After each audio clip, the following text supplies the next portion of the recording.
Who would win in a fight, Harry Potter or Percy Jackson? That's what this video is going to be on, which you've already seen from the title. And we're going to be reading, someone has actually written a fight scene between Percy Jackson and Harry Potter. And he's called Jacob Dallas, I think that's how you pronounce his name. And we're going to be, after each paragraph, I'm going to read that, and then after each paragraph we might analyse bits, add in bits that we think would happen. And of course this is a series, so we're only going to do about the first chapter today. And yeah, so I hope you enjoy.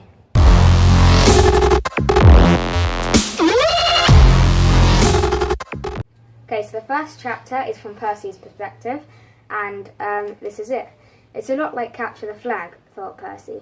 The woods were dense around him. Huge hulking trees went up into the sky. The ground was thick with leaves, bushes and rocks, all of which he took in. Everything must be used for tactical advantage. About 20 yards away stood his enemy, a boy about his age. His hair was messy. A jagged scar crossed his forehead. He had glasses on his face and a wand in his hand. Percy chuckled. "Hey man, that's a nice little stick you got there. You compensating for something?" And then, "Stupefy," shouted his enemy, a blast of energy leaping from the wand. Percy jerked into motion, his blade riptide, knocking the attack aside. So I think it's a bit weird that he can actually deflect spells before they hit. Yeah. So he is quite fast. And I didn't know this, of course, because Percy Jackson and Harry Potter, I mean, I don't know what sort of time they're happening in. I don't know if it's the same time or not, but they're totally different things. One's demigods, one's Magic. Wizardry, magic, and I didn't know that Riptide would be able to deflect something, some magic or something like that. Yeah. So that's a new thing. Also, neither of them know what each other can do. Exactly. So, I might put him. Okay, after this. "So that's how it's going to be," Percy muttered to himself. He charged. The boy with the wand muttered something and flicked his wrist. A ball of flame hurtled towards Percy. He threw himself into a roll, but by the time he regained his footing, he once again heard "Stupefy" and was forced to deflect another energy beam. "Who are you calling a stupid guy?" Percy asked. No, shouted the boy, slowly walking towards Percy. "Not stupid guy, stupefy." The blast was deflected.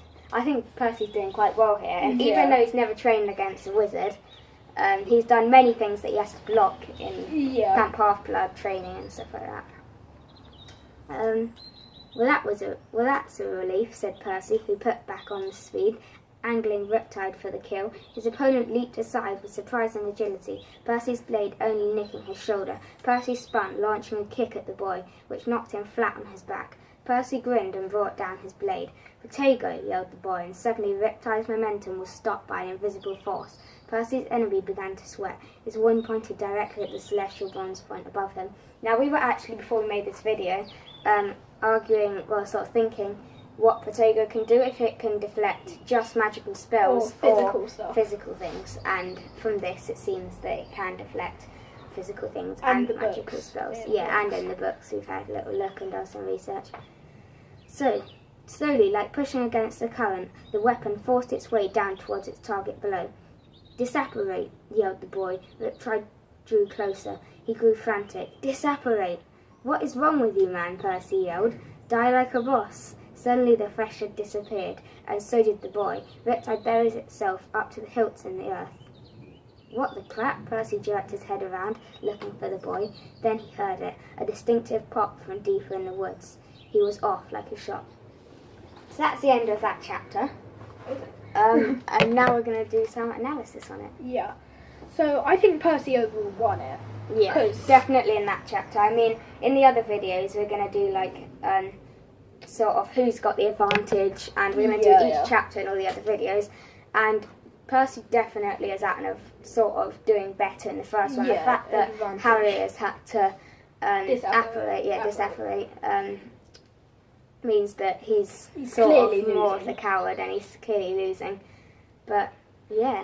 Also, if his wand gets broken, that's just the end of it, isn't it? And of course, I think Riptide is stronger than his wand, because Riptide's of course made of celestial bronze.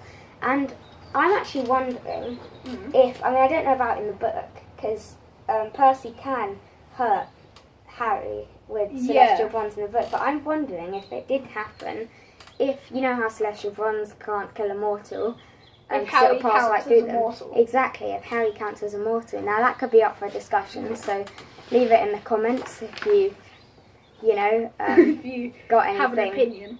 Yeah, if you have an opinion on that. And yeah, I think, have we covered everything? I think so. Yeah. So anyway, the other videos on the series will be based on the other few chapters. Next chapter's from Harry's perspective, so it'll be after he's separated from there. Yeah. And I hope you enjoyed this video. I'm going to be doing quite a few series, and yeah, thanks for watching. Boy.